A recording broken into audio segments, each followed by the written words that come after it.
नमस्कार बागवान भाइयों, एक बार फिर आपके बीच आया हूँ। आ, सबसे पहले आज मैं बात करूँगा पेस्ट कंट्रोल के बारे में। दरअसल माइट्स के बारे में, mites and two spotted mites, sting mites and European red mites, mites के बारे में। माइट्स को आप कंट्रोल कर सकते हैं थ्रू नीम ऑयल, हमारे पास जो मिलता है। और जो उस नीम ऑयल से आप क्या कर सकते हो, माइट्स पे कंट्रोल कर सकते हो। आप चाहो तो उसको किसी भी दवाई के साथ मिक्स करके डाल सकते हो। होता क्या है, जो माइट्स हैं वो एक चूसक मतलब कि जो पत्ते को चाटते हुए आगे बढ़ता है, क्लोरोफिल सारा ख़त्म कर देता है। अगर आपके बगीचे में पत्तियों में, पेड़ की पत्तियों में, सेब के पेड़ की पत्तियों में अगर माइट्स थोड़े बहुत हो, 2-3 हो, 4 हो, उससे कोई इतना फ़र्क नहीं पड़ता। आप उसमें माइक्रो न्यूट्रिएंट्स ना डालें, माइक्रो न्यूट्रिएंट्स की स्प्रेज ना करें। मैक्रो न्यूट्रिएंट्स की कर सकते हैं, एनपीके की तरह बड़ी बड़ी मैक्रो न्यूट्रिएंट्स कर सकते हैं, बट माइक्रो न्यूट्रिएंट्स ना करें। मैक्रो में मैं एनपीके के अलावा कैल्शियम, पोटाश कर सकते हैं, लेकिन बायो में, ऑर्गेनिक में, तो वो आपको फ़ायदा कराएगी। दूसरी बात ये कि एक टू स्पॉटेड माइट, जिसको वाइट माइट भी कहते हैं, जो पिछले वर्ष 2024 में भी काफ़ी नुकसान कर चुकी करने वाला परजीवी है। तो वो आप इसको मैनेजमेंट कर सकते हैं, क्योंकि आपके पास और भी दवाइयाँ होंगी। लाल माइट को मारने वाली अलग, सफ़ेद माइट को मारने वाली अलग, रस्टिंग माइट को वाली अलग, जो आपकी मार्केट में आप सुनते रहते हैं।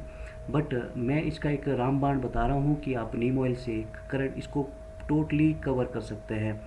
आप नीम ऑयल करिए, नीम ऑयल के साथ हो सके स्प्रेडर मिलाए, अच्छे से मिलाए, और आप इसको इससे निजात पा सकते हो और टोटली कंट्रोल आप कर सकते हो, और कोई रिएक्शन नहीं होगा। आप अपने आराम से इसके साथ फंगीसाइड्स भी मिला सकते हैं। आप चाहो तो अगर आप माइटीसाइड भी डालते हो, उसमें भी आप नीम ऑयल ऐड कर सकते हो। आपको अगर विश्वास ना हो ऑर्गेनिक में, तो आप उसमें भी उसकी शक्ति बढ़ा सकते हो। तो कैपेबल है, और ये कहूँगा कंपैटिबल है सबके साथ। और एक चीज़ बताऊंगा, इसके साथ ही एक दूसरा जीव हमें बहुत तंग करता है, वुली एफिड। तो वुली एफिड एक एफिड का ही एफिड ही है। जैसे हम ग्रीन एफिड शुरू में देखते थे, वो भी बहुत, वो चूसक कीड़ा है बिल्कुल। वो आपकी जो, वो पत्तियों में नहीं होता, वो आपकी ये समझो कि उसकी कोंपलों में होगा, मतलब कि उसमें टहने में होगा। वो पत्तियों में कम और उसमें ज़्यादा होता है, स्टेम्स में, मतलब टहनियों में, कोंपलों में, उसमें वो चूसक डायरेक्ट सैप छीन लेता है और ग्रोथ रुक जाती है। अगले साल भी दिक्कत करता है, फसल भी में ग्रोथ नहीं होते।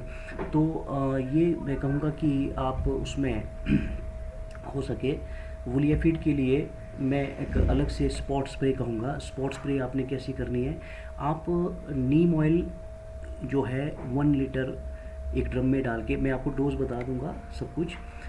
डोज़ पीपीएम के हिसाब से होता है, और उसकी कि वो प्रोडक्ट ओरिजिनल है कि नहीं, उसके हिसाब से होता है। आप उसमें पजल ना हो, क्योंकि इसमें काफ़ी कंपनीज़ हैं, काफ़ी कुछ है। अब मेरा जो है ओपिनियन वो अलग है। जो हमारे पास प्रोडक्ट है वो काम कर रहा है। मैंने जो भी रखे हैं सिलेक्टिव रखे हैं, हर कंपनी के कोई ना कोई एक आध प्रोडक्ट हिट होता है, अच्छा होता है, वही मैंने रखे होते हैं। तो इसलिए मैं ये कहूँगा कि उसको आप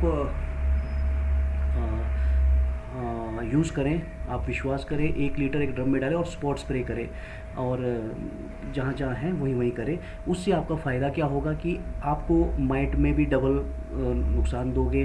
कोई रिएक्शन, मतलब ऐसा नहीं होगा कि माइट बढ़ जाएगा, माइट भी कंट्रोल हो जाएगा और वुली एफिड तो मरेगा ही।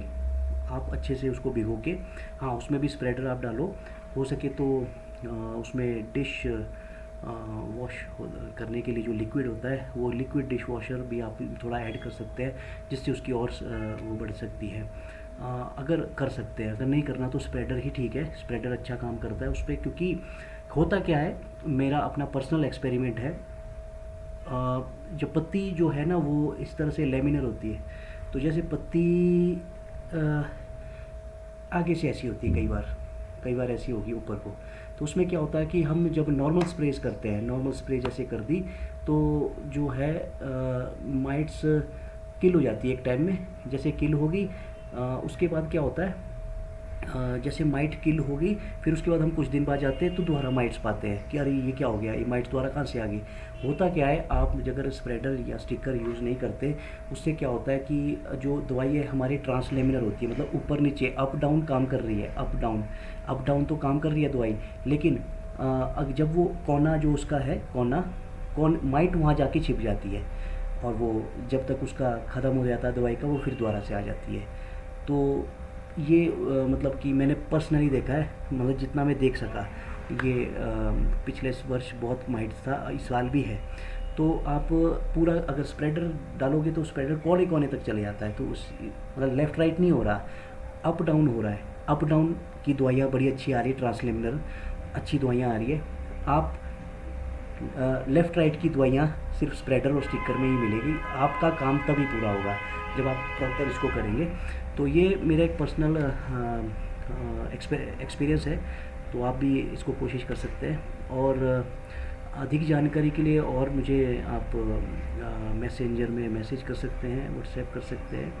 आप चाहो तो विज़िट कर सकते हैं सावड़ा में, और इसको आप प्रॉपर इस डिज़ीज़ को तुरंत ख़त्म कीजिए जितना हो सके, क्योंकि इनकी पॉपुलेशन जैसे साल दर साल बढ़ती जाएगी आगे और दिक्कत करेगा। नीम ऑयल में एक और, मैं कम से कम ये दूसरी या तीसरी बार कह चुका हूँ, नीम ऑयल में एक प्रॉपर्टी और होती है कि नीम ऑयल में आपके कीड़े को नपुंसक बनाने की जो नपुंसक बना देता है उसको, कीड़े को। अगर वो अंडे, मादा कीड़ी जो अंडे कम दे नहीं दे पाएगी, या उनके बीच में ऐसा रिएक्शन हो जाएगा कि वो अंडे ना दे पाए या मीटिंग करे, फिर अंडे ना हो पाए, लेकिन तो कंट्रोल पॉपुलेशन का हो जाएगा। तो ये अब देखो जुलाई का टाइम आना है, अब 15 जुलाई 15-20 जुलाई के टाइम वो कीड़े भी आएंगे, जिससे रूट बोरर भी पैदा होते हैं। उस टाइम के लिए आपको तैयारी रखनी है कि नीम ऑयल एक ऐसी रामबाण है जो इसमें काफ़ी कारगर होगा। उसके लिए भी एक अलग से मैं एक वीडियो बनाऊंगा कि उसको कैसे कंट्रोल करते हैं। आप शुरू में पॉपुलेशन ही रोको ना, तभी तो आगे कुछ होगा नहीं, तो इससे आपको प्रॉब्लम नहीं आएगी। बाकी फंगीसाइड्स जो है वो आप इसके साथ ऐड कर सकते हैं, एंट्राकॉल कर सकते हैं, अवतार कर सकते हैं, और जो भी है, मैं वैसे भी ऑर्गेनिक साइड से हूँ, बट ये कुछ एसेंशियल फंगीसाइड्स है जिससे अल्टरनेरिया प्रीमेच्योर रील फॉल यानी कि मार्सोलिना के पे कंट्रोल होता है। इसकी आगे थोड़ा सा हम भी वीक है, लेकिन Z78 आप कर सकते हैं, आप लूना कर सकते हैं, या फिर आप मतलब जो आपको इच्छा है, जो भी आप करते हैं, आप इसको ऐड कर सकते हैं सबके साथ, और इसको ज़रूर अप्लाई करें। आपको थोरोली अच्छे से भिगो कर स्प्रे करें, ये नहीं कि उसको बस टच करना है, बस थोड़ा सा। हाँ, जहाँ पे सेबों में जालियाँ पड़ी हैं उनमें ये अच्छे से भिगो के करें, क्योंकि नीम ऑयल से कोई साइड इफ़ेक्ट नहीं हो, बल्कि आपको फ़ायदे ही होंगे, बल्कि एंटीबैक्टीरियल भी है, कैंकर भी रुकेगा, हर चीज़ स्टॉप हो जाती है जो भी पेड़ को ग्रोथ करने से रोकता है। बाकी आगे मैं और आपको बताऊँगा, उसके लिए कंटिन्यू रहे। नमस्कार।